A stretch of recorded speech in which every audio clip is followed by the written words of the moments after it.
अब बात करते हैं क्वेश्चन नंबर 10। क्वेश्चन नंबर आपका 10।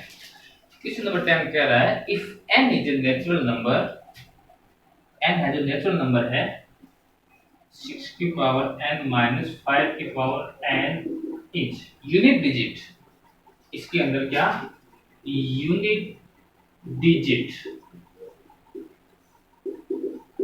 यूनिट डिजिट का मतलब वंस वाली यूनिट डिजिट। सपोज 144 है, इसके अंदर यूनिट डिजिट क्या हो गई 4। ये आपको वैल्यू बतानी है। एन क्या है natural number, natural number it means 1 2 3 4 5 6 ये कंटिन्यूस एन तक, ये क्या होते हैं नेचुरल नंबर होते हैं। वो कह रहा है एन की वैल्यू नेचुरल नंबर है तो इसका सॉल्यूशन जो भी आएगा उसकी यूनिट डिजिट क्या होगी। तो मैं एन की वैल्यू सबसे पहले 1 रखता हूं, तो n की वैल्यू 1 रखी तो 6 की पावर 1 माइनस 5 की पावर 1 मेरे पास क्या आया 6 minus 5 equal to 1। Unit digit मेरे पास सिंगल ही है, क्या आई 1। 2 रख के देख लो, ये 1 आई तो आप कितनी भी रख लें आपके पास यूनिट डिजिट 1 ही आएगी। ठीक है, 2 रखता हूं 5 की पावर 2 तो कितना आया मेरे पास 36 माइनस 25, तो मेरे पास कितना आया 1 1,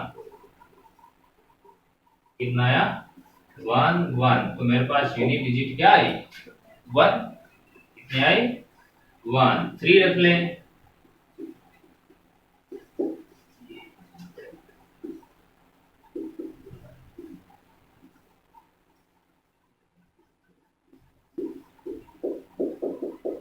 तो 1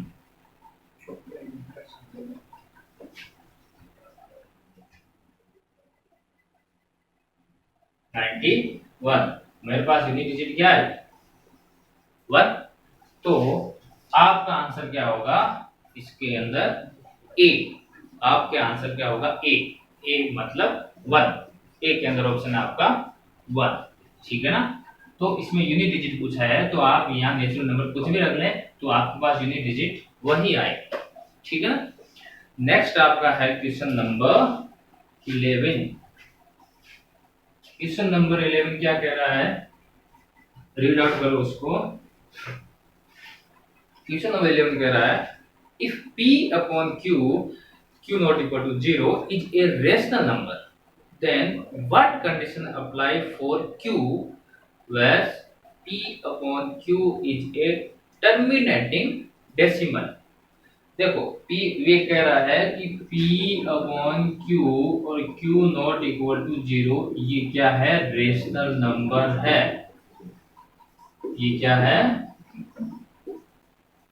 रेशनल नंबर है। तो उस कंडीशन में वो क्या कह रहा है कि कौन सी कंडीशन अप्लाई करें जहां Q और Q के लिए कौन सी कंडीशन अप्लाई करें तब P अपॉन Q क्या हो जाता है विल एक terminating decimal.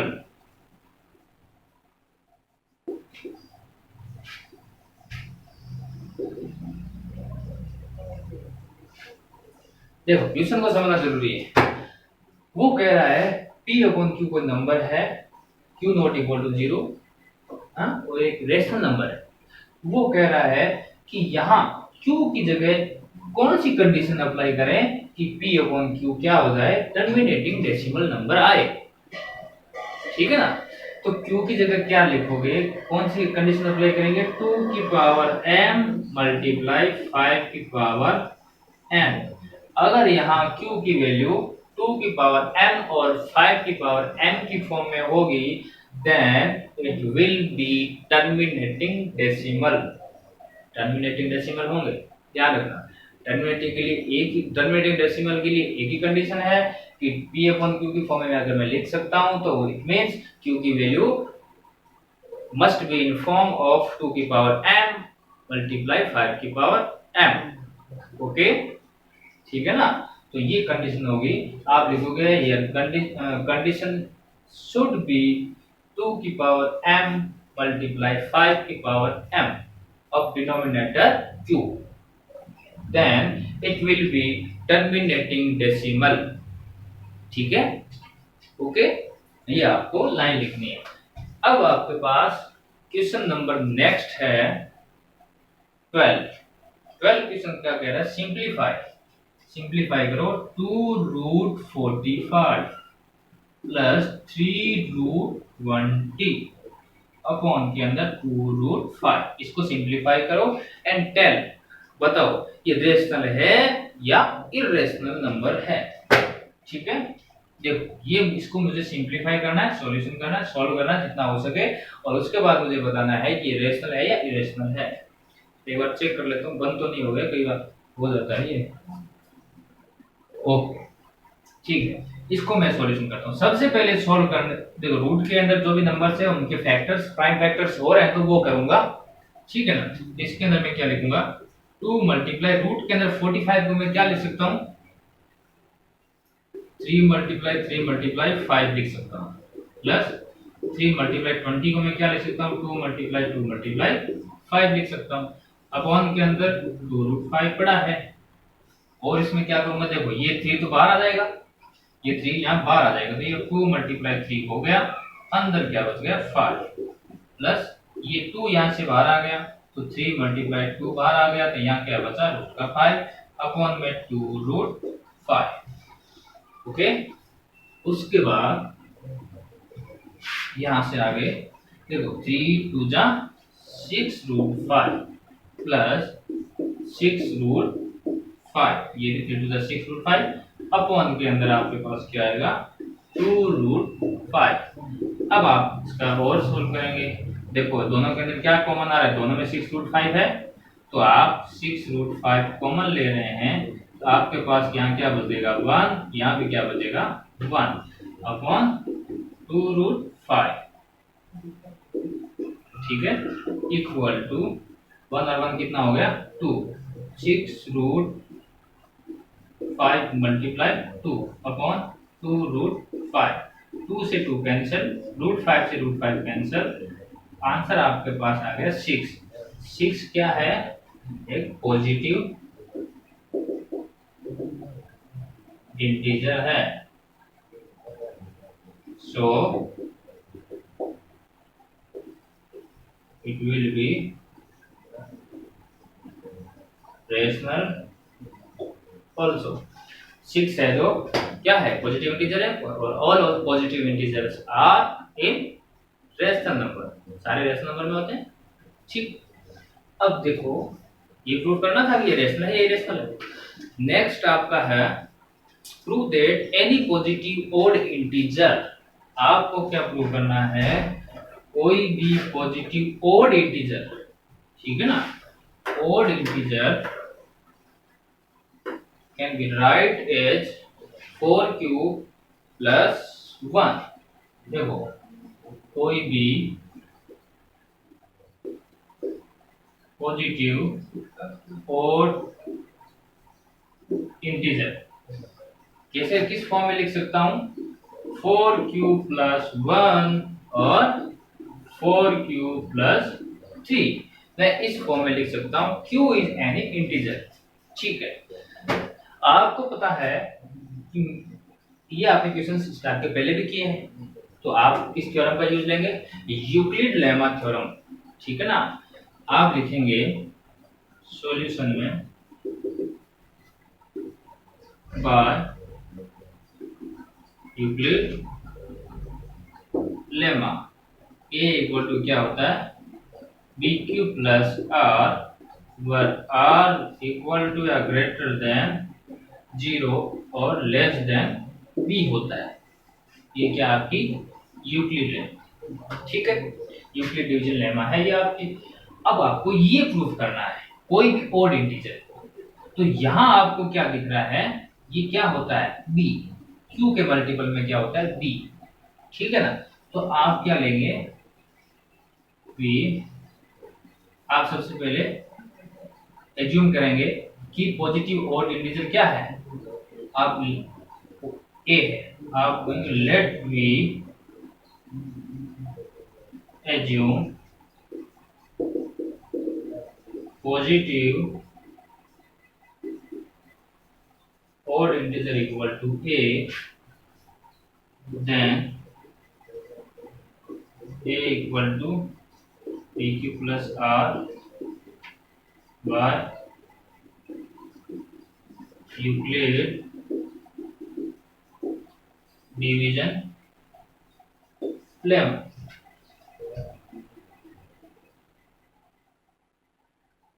Let here b equal to 4, then b की वैल्यू आप 4 मानेंगे। यहाँ देखो स्क्वायर और कुछ नहीं पूछ रहा, तो ये पूछ रहा है पॉजिटिव और इंटीजर है तो इस फॉर्म में आएगा। तो आप b की वैल्यू 4 मानेंगे तो r की वैल्यू क्या आएगी, 0 1 2 3 4 नहीं आएगी। जब कंडीशन क्या है, यूक्लिड लेमा की कंडीशन क्या है, b की वैल्यू r की वैल्यू है तो b से छोटी होगी हमेशा। b से छोटी, b की वैल्यू 4 है तो मतलब 3 तक हो सकती है। r की वैल्यू 0 के इक्वल हो सकती है, 0 से 3 तक मैंने लिख दिया। ये 4 कंडीशन हो सकती है, ठीक है ना। ये 4 कंडीशंस हो सकती है। सबसे पहले कंडीशन फर्स्ट में क्या लिखेंगे, मिटा दूं इसको, मिटा देता हूं ना।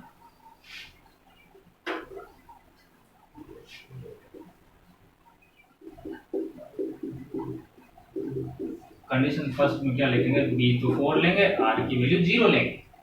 It means a equal to 4q plus 0, पहली कंडीशन। दूसरी कंडीशन क्या होगी,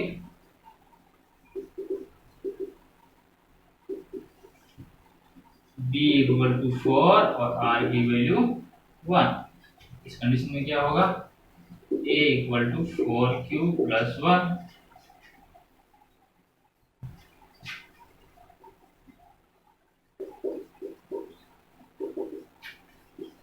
तीसरी होगी b की वैल्यू 4, r की value 2, then a equal to 4q plus 2।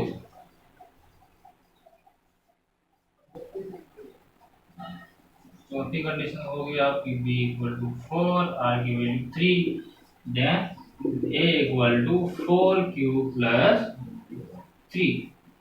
ये आपके पास 4 कंडीशंस आएगी, 2 3 और 4। ये आपके पास 4 कंडीशंस आएगी। अब आपको देखना है, वो कह रहा है कि ओड इंटीजर है।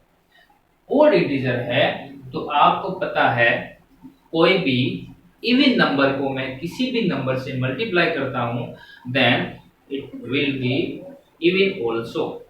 कोई भी इवन नंबर हो उसको मैं किसी भी इंटीजर से मल्टीप्लाई करता हूं, मेरे पास आंसर क्या आएगा, इवन नंबर आएगा। मुझे इन चारों के अंदर ओड चेक करने हैं। पहली कंडीशन में आप क्या लिखेंगे, 4 मल्टीप्लाई क्यू। इवन नंबर है, किसी इंटीजर से मल्टीप्लाई हो रहा है। इवन नंबर है 4, किसी इंटीजर से मल्टीप्लाई हो रहा है, तो आंसर क्या आएगा, इवन नंबर। तो ये क्या है, ओड नहीं हो सकता, तो ये क्या हो गया, इवन नंबर। बात करते हैं इसकी। देखो 4 मल्टीप्लाई क्यू, इवन नंबर किसी इंटीजर से मल्टीप्लाई होगा तो आंसर इवन में आएगा। उसके बाद प्लस का 1, इवन नंबर में आंसर इसका इवन नंबर में आएगा। उसके साथ मैं 1 ऐड करता हूं तो आंसर क्या आ जाएगा, ओड में। तो ये कंडीशन किसकी, ओड की। देखो लिखना क्या है वो मैं समझाऊंगा, पहले समझना जरूरी है। तो ये किसका आएगा, ओड का। कंडीशन मेरी सेटिस्फाई हो रही। थर्ड, ये क्या है, वही ये इवन प्लस 2, किसी भी इवन नंबर में 2 ऐड करते हैं तो आंसर किस में आएगा, इवन नंबर में। तो ये ओड नहीं है। अब कंडीशन मेरे पास 4, ये क्या है, इवन नंबर है। इवन नंबर में 3 ऐड करता हूं, ओड ऐड करता हूं, किसी भी इवन नंबर के अंदर ओड नंबर ऐड करता हूं, मेरे पास आंसर किस में आएगा, ओड नंबर में। ठीक है ना। तो ये कंडीशन सेटिस्फाई। तो आपके पास ओड वाली कंडीशंस कौन सी हुई, 1 2, ये 2 ही हुई, वो 2 ही कंडीशंस पूछ रहा है। तो आप इसके लिए लाइन लिखेंगे, इसको ऐसे गलत नहीं लिखेंगे, पहले आप लाइन लिखेंगे, we know that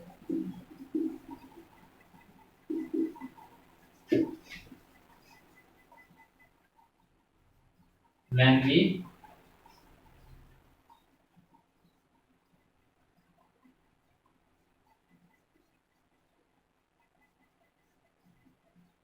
multiply any even number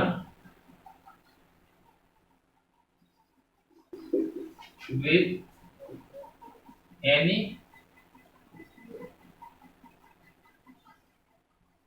integers, then product must be in even number. We know that when we multiplying any even number with any integer, then product must be in even number, है ना? आप ऐसे भी लिख सकते हैं according to arithmetic mathematics, according to arithmetic we know that, है ना? अकॉर्डिंग टू अर्थमेटिक ये आपका आपकी थ्योरम है ये, according to arithmetic we know that when we multiply an even number with any integer then product must be in even also, product भी क्या होगा उसका इवन नंबर में ही होगा। तो उसका अब उसके ये लिखने के बाद आप इसको मल्टीप्लाई, ये इसको आप क्या करेंगे, इसको आप क्या प्रूव कर देंगे, इवन नंबर। आपको क्या लेना है, कोड दिया है क्वेश्चन के अंदर, इसलिए आप इसको नहीं लेंगे और ये आपके प्रूफ हो जाए। ठीक है, ऐसे आपने क्वेश्चन पहले किए भी हैं। ओके, अब बात करते हैं नेक्स्ट क्वेश्चन की। नेक्स्ट क्वेश्चन आपका क्या है, नेक्स्ट है आपका prove that product of two conjugative positive integer is divisible by 2। ये आपको प्रूव करना है कि कोई भी कॉन्जुगेटिव मतलब कंटिन्यूस, कोई भी कॉन्जुगेटिव का मतलब कंटिन्यूस, जैसे 1 के बाद 2, 11 के बाद 12, 23 के बाद 24, ये कंटिन्यूस कॉन्जुगेटिव इंटीजर्स है। तो इनका वो कह रहा है प्रोडक्ट है जो हमेशा के लिए किससे डिविजिबल होगा, 2 से। इट मींस इवन नंबर होगा, 2 से डिविजिबल होगा, इसका मतलब इवन नंबर होगा। तो वो आपको प्रूफ करना है, ठीक है ना? तो आप इसमें क्या मानेंगे, आप लिखेंगे let me assume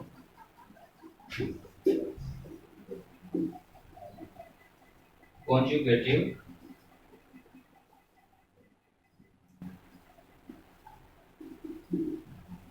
let me assume two conjugative number x and x plus 1, एक अगर x हुआ दूसरा x plus 1 होगा। ओके, देन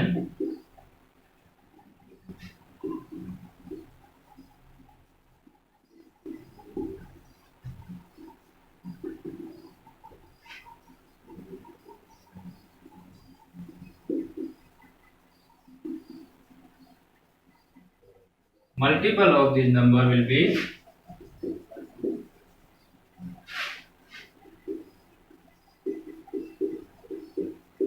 क्या होगा, एक्स स्क्वायर प्लस एक्स होगा। देखो आपने कोई दो नंबर मान लिया, एक एक्स है तो दूसरा उसका कंटिन्यूस नेक्स्ट कौन सा होगा, इसके अंदर प्लस 1 कर दो, पॉजिटिव है, वो कह रहा है पॉजिटिव, तो ये एक्स है दूसरा एक्स प्लस 1 हो गया। वो कह रहा है इनका मल्टीपल हमेशा 2 का फैक्टर होगा, या 2 के फैक्टर में होगा, या यूं कह दो इवन नंबर होगा, या यूं कह दो 2 से पूरा पूरा डिविजिबल होगा। ठीक है, तो ये मैंने मल्टीपल किया तो मेरे पास ये वैल्यू आई। अब ये 2 से डिविजिबल है नहीं, कैसे मानूं ये 2 से डिविजिबल है या नहीं है, मैं इसको कैसे मानूं? देखो आप क्या यहाँ क्या एज्यूम कर, आपको पता है, यहाँ आपको एक चीज पता होनी चाहिए, आपको पता है 2 से कोई भी नंबर डिविजिबल होगा, उसका मतलब होगा उसको मैं किस फॉर्म में लिखूंगा, इस फॉर्म में। ठीक है ना, अगर 2 से कंप्लीटली डिविजिबल होगा तो उसको मैं इस फॉर्म में लिखूंगा, अगर 2 से वो कंप्लीटली डिविजिबल नहीं होगा तो उसको मैं इस फॉर्म में लिखता हूं, उसमें +1 रिमाइंडर बचता है। ठीक है ना, अगर कोई नंबर 2 से पूरा पूरा कंप्लीटली डिविजिबल है तो उस कंडीशन में मैं क्या लिखता हूं, a = 2 क्यूब प्लस r की जगह 0, और अगर मेरे पास कोई नंबर 2 से पूरा डिविजिबल नहीं है तो उस कंडीशन में मैं क्या लिखता हूँ, 2q प्लस r की जगह क्या लिखता हूँ, 1। ठीक है ना। तो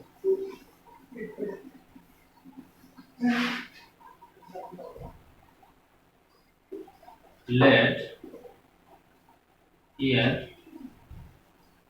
x equal to 2q। 2q क्यों माना, देखो नंबर्स कोई भी होगा, या तो आपका यहाँ x क्या होगा, इवन नंबर होगा, और या फिर ओड नंबर होगा। दो कंडीशंस हो सकती है। अगर ये इवन होगा तो ये क्या हो जाएगा, ओड होगा, ये ओड होगा तो ये इवन हो जाएगा। मैंने यहाँ इस x को क्या माना, पहले इवन माना। यहाँ दो कंडीशंस बन रही है, पहली कंडीशंस की इस x को इवन मानो, दूसरी कंडीशंस की इस x को ओड मानो। दोनों कंडीशंस में ही, इवन और ओड दोनों कंडीशन में ही, अगर ये 2 से डिविजिबल आता है, इसकी वैल्यू, इसका इन दोनों का मल्टीपल इस 2 की, ये 2 के फैक्टर आते हैं यहाँ, इसका इन दोनों का मल्टीपल 2 से पूरा डिविजिबल होते हैं, तो उस कंडीशन में क्या होगा, ये मेरे पास तो मुझे प्रूफ करना है, प्रूफ हो जाएगा। देखो दोबारा समझे कि मैंने क्या माना कि कोई दो नंबर है x और x प्लस 1 कंटिन्यूस नंबर है, इन दोनों का मल्टीपल क्या है, ये मैंने किया x स्क्वायर प्लस x। अब आपको पता है कि ये इवन नंबर भी हो सकता है x और ओड नंबर भी हो सकता है। पहले मैंने माना क्या माना, कंडीशन फर्स्ट 2q मतलब इवन नंबर, और उसके बाद में कंडीशन सेकंड क्या मानूंगा, ओड नंबर। ओड नंबर की कंडीशन है 2q प्लस 1। ठीक है ना। तो आप पहले मानते कंडीशन 1 2q,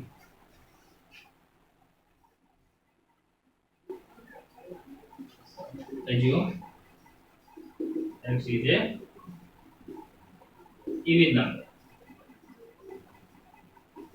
आपने x को क्या एज्यूम किया, इवन नंबर एज्यूम किया, तो ये इसका मल्टीपल होगा। दो कंडीशंस हो सकती है। ठीक, अब उसके बाद x की जगह आपने ये पुट किया। अब उसके बाद x equal to 2q put in equation number first. ये वैल्यू आप इक्वेशन नंबर फर्स्ट के अंदर पुट करते हैं, तो आपके पास वैल्यू क्या आती है, 2q का square plus 2q। It means 4q square plus 2q। इन दोनों के अंदर क्या कॉमन आ रहा है, 2q कॉमन आ रहा है, तो आपके पास क्या हुआ, 2q कॉमन आ गया, 2q प्लस 1। ये आपके पास ये value I.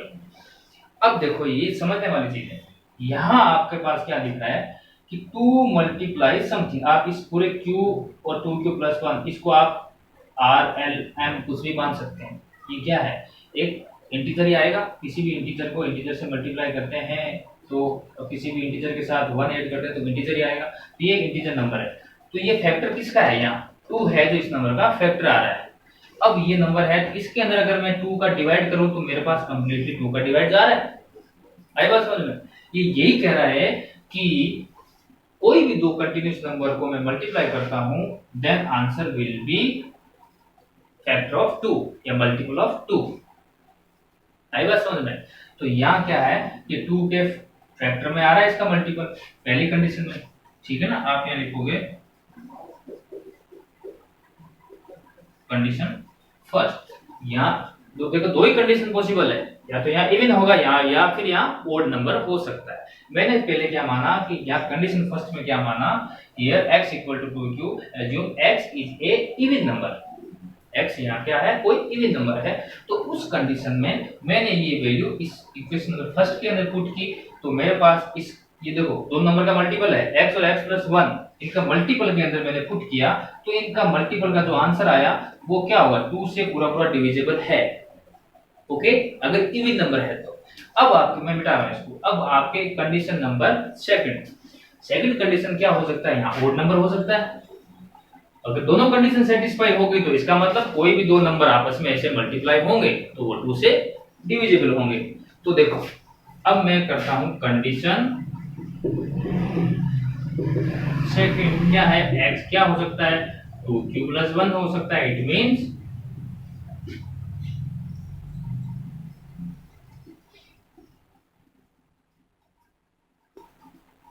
x is A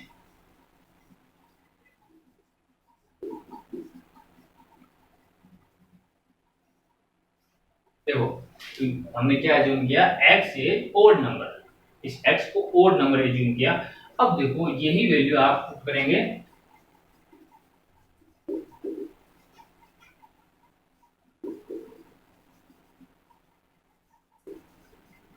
in equation first. Again इसी इक्वेशन फर्स्ट के अंदर मैंने पुट किया यही वैल्यू, तो देखना है ये भी 2 से डिविजिबल है या नहीं है। पुट किया, मेरे पास क्या आया, एक्स स्क्वायर मतलब 2q प्लस 1 का स्क्वायर, एक्स की जगह 2q plus 1, a plus B का whole square, A square plus 2 multiply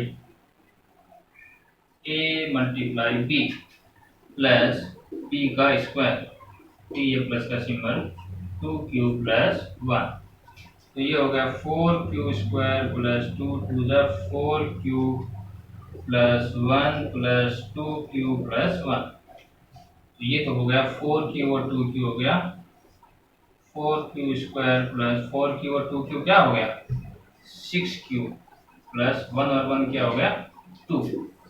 ठीक है, तो ये हो गया देखो 4q square plus 6q plus 2। अब इसके अंदर क्या कॉमन आ रहा है, 2 कॉमन आ रहा है, तो ये हो गया 2q square plus 3q plus 1। यहाँ कुछ भी आए, ये नंबर भी क्या है, अगर यहाँ ओड नंबर होता तो भी ये पूरा पूरा 2 से डिविजिबल होता, 2 का मल्टीपल होता।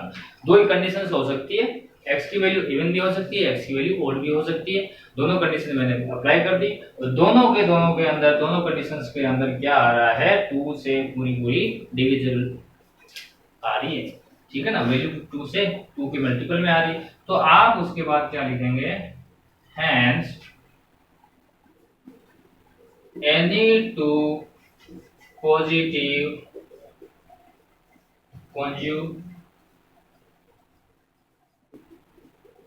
conjugative number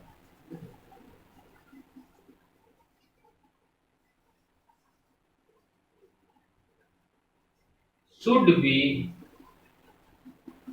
divided by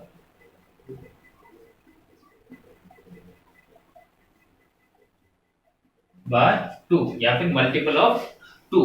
ठीक है ना, hence any two positive conjugative number should be divided by 2। ये आपको लाइन लिखनी है, ये आपको प्रोसेस करना है। ठीक है ना, तो ये क्वेश्चंस आपके बड़े इंपॉर्टेंट है, अच्छे से करना। नेक्स्ट है आपका, वीडियो बहुत लंबी हो चुकी है मुझे लग रहा है, 1 and 14 थोड़ा जल्दी जल्दी करवाना पड़ेगा, वीडियो लंबी हो चुकी है, 2-4 क्वेश्चन बच सकते हैं ना। देखो नेक्स्ट है आपका, कहां तक हो गए थे, 14 तक। 15 क्वेश्चन नंबर 15 क्या कह रहा है, find the largest number which divisible by largest number which divisible by 2053 and 967। अच्छा, तो इसका लेफ्ट रिमाइंडर क्या है, इसका तो है 5, इसका है 7 रिस्पेक्टिवली। तो सबसे बड़ी संख्या, देखो क्वेश्चन को समझना है कि कोई दो नंबर दिए हुए ये और ये, इनमें मैक्सिमम बड़ी से बड़ी कौन सी संख्या का मैं डिवाइड करूं कि मेरे पास इसका, इसमें तो रिमाइंडर 5 आएगा, इसमें रिमाइंडर 7 आएगा। ठीक है, देखो कोई मैं एग्जांपल बताता हूं आपको, आपने कोई नंबर ले लिया 29 ले लिया। ठीक, 29 के अंदर आपने कोई नंबर 3 का डिवाइड किया, कितना आया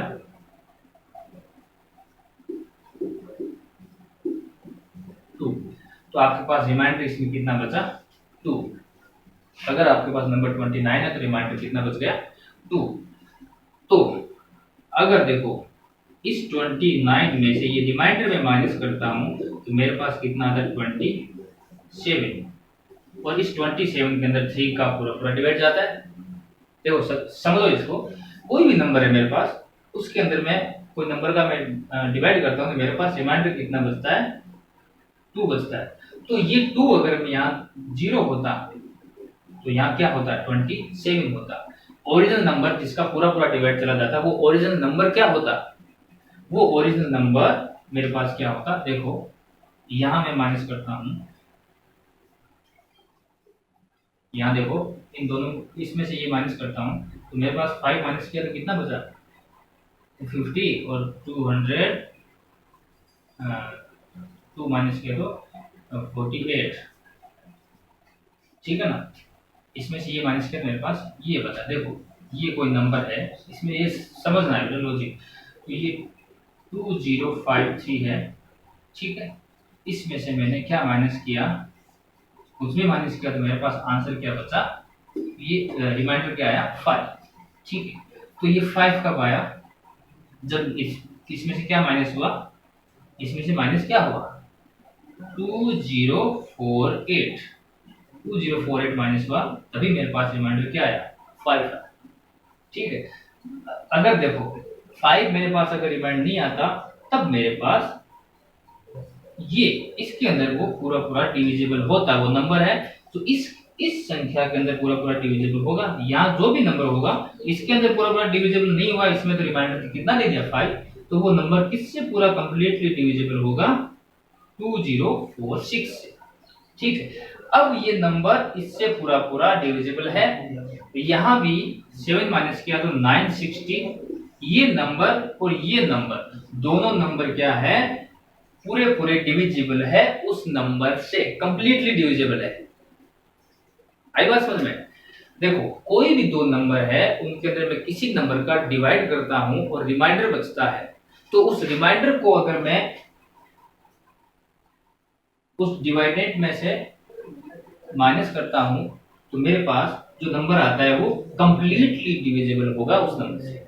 ये देखो मैंने एग्जांपल दिया आपको, ये इससे अगर 29 के रिमाइंडर 2 बच रहा है तो ये अगर 29 में से कितना माइनस करता हूं 2 माइनस करता हूं तो मेरे पास जो 27 है तो वो इससे कंप्लीटली डिविजिबल होगा। इसी प्रकार इससे में से मैंने -5 माइनस किया तो ये नंबर है जो उस नंबर से कंप्लीटली डिविजिबल होगा। इसमें से इस रिमाइंडर 7 बच रहा है तो इसमें से मैंने 7 माइनस कर दिया तो ये जो नंबर है 960 उस नंबर से कंप्लीटली डिविजिबल होगा। अब क्वेश्चन क्या कह रहा है, हाईएस्ट बड़ी से बड़ी कौन सी संख्या का मैं इसके अंदर डिवाइड कर सकता, हाईएस्ट, तो इन दोनों के अंदर पूछ रहा है, ठीक है। क्वेश्चन क्या कह रहा है, फाइंड द लार्जेस्ट नंबर, तो इसके लार्जेस्ट नंबर पूछा है तो आप इसमें क्या निकालेंगे HCF, इन दोनों नंबर्स का क्या निकालेंगे HCF। HCF का मतलब होता है हाईएस्ट कॉमन फैक्टर, ठीक है। तो हाईएस्ट कॉमन फैक्टर अगर यहाँ पूछे तो छोटी से छोटी किस संख्या का डिवाइड कर सकता हूं, तो आप उसके अंदर निकालते LCM। ये पूछ रहा है बड़ी से बड़ी लार्जेस्ट कौन से नंबर का मैं इसके अंदर डिवाइड करूं, तो उस कंडीशन में इसके अंदर क्या होगा HCF। तो इन दोनों का HCF निकालो 2048। देखो मैं आपको लैंग्वेज सारे स्टेटमेंट लिखवा दूंगा, वीडियो बहुत ज्यादा बड़ा हो गया है, मैं आपको 3-4 क्वेश्चंस के आपको लिखवा दूंगा, दूसरा वीडियो बना दूंगा, लेकिन इसको आप समझ लें क्वेश्चंस को। तो 2048 अगर टाइम मिला तो वो भी लिखवा दूंगा। 2048 के अंदर मैंने डिवाइड किया 2 का तो 10 2 4, 2 का गया 512, फिर 2 का गया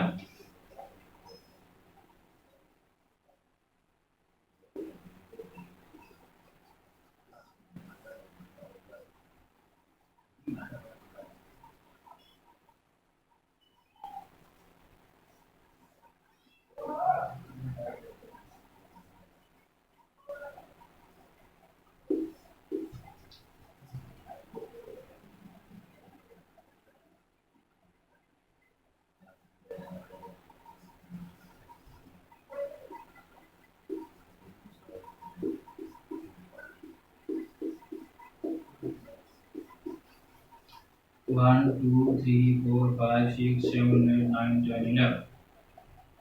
इसका होगा 2 की पावर 11 यहाँ होगा।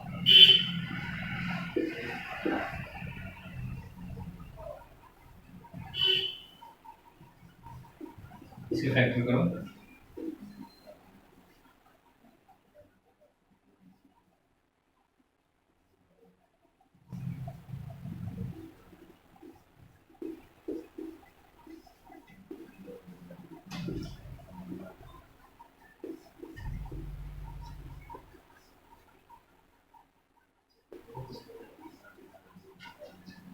इसके फैक्टर होंगे 1 2 3 4 5 6 2 की पावर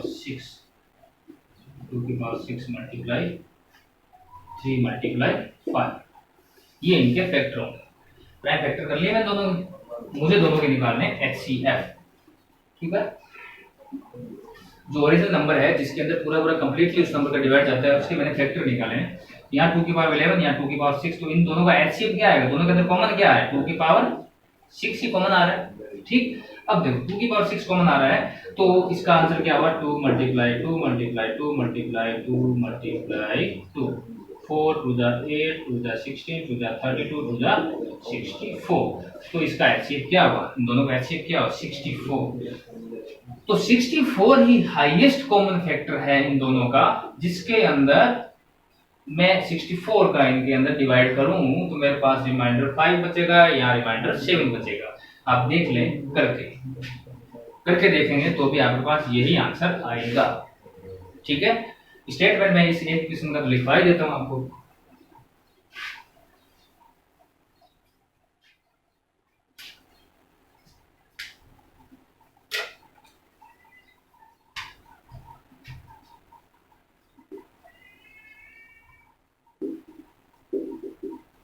गिवन डेटा क्वेश्चन के अंदर क्या गिवन है?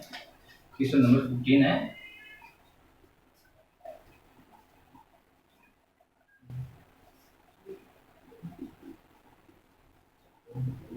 Number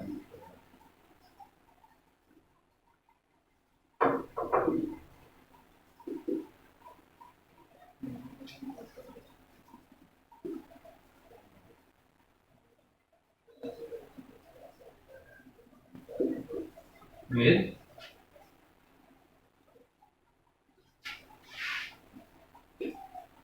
by 2053 and 967, then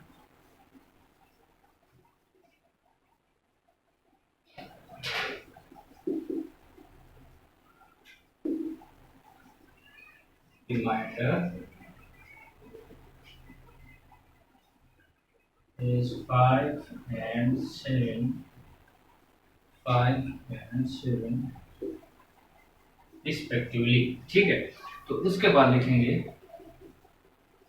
10 number will be completely divisible by, देखो 10 number will be completely divisible by 2053 minus इसका क्या है 5, तो क्या आएगा 2048 एंड 967 माइनस 7 इक्वल टू 960। ठीक है, now we find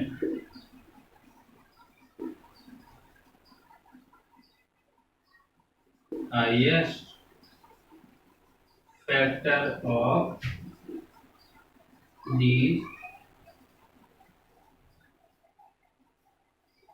this number because इसमें क्या पूछा है? larger, because HCF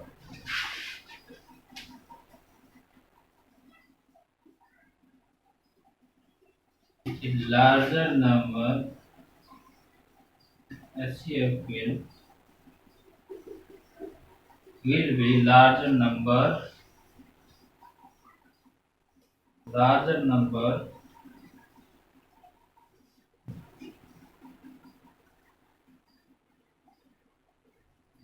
so will be larger number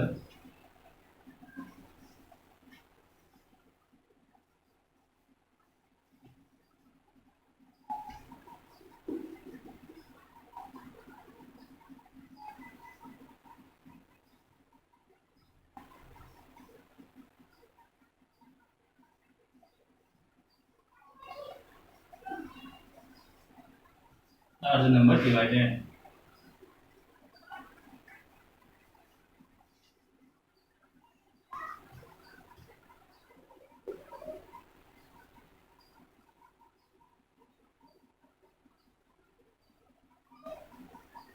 ठीक है ना, यहाँ तक ठीक है। HCF will be large number, इसका जो HCF होगा वही इसका लार्ज नंबर होगा, सबसे बड़ा नंबर होगा, जो हाईएस्ट फैक्टर होगा वही इसका लार्ज नंबर होगा। तो आप इसका HCF निकालेंगे, तो आप इसका HCF निकालें तो आपने उसके बाद क्या लिखा, नाउ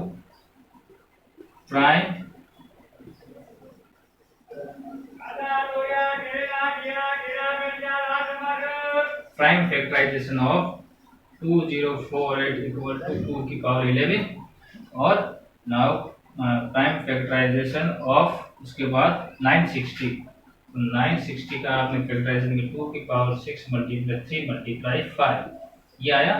देन उसके बाद क्या लिखोगे, HCF इक्वल टू दोनों के अंदर कॉमन क्या है 2 की power 6 equal to 64।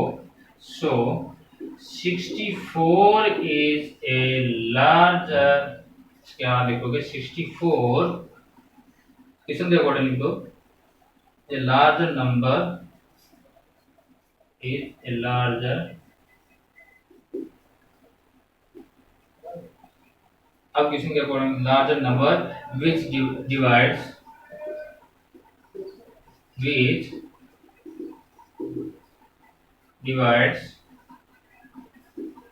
by 2053 and 967, या पूरी लाइन लिख देना, लेफ्ट रिमाइंडर इज नंबर्स तक, ठीक है ना, ये लाइन लिख देना बस है।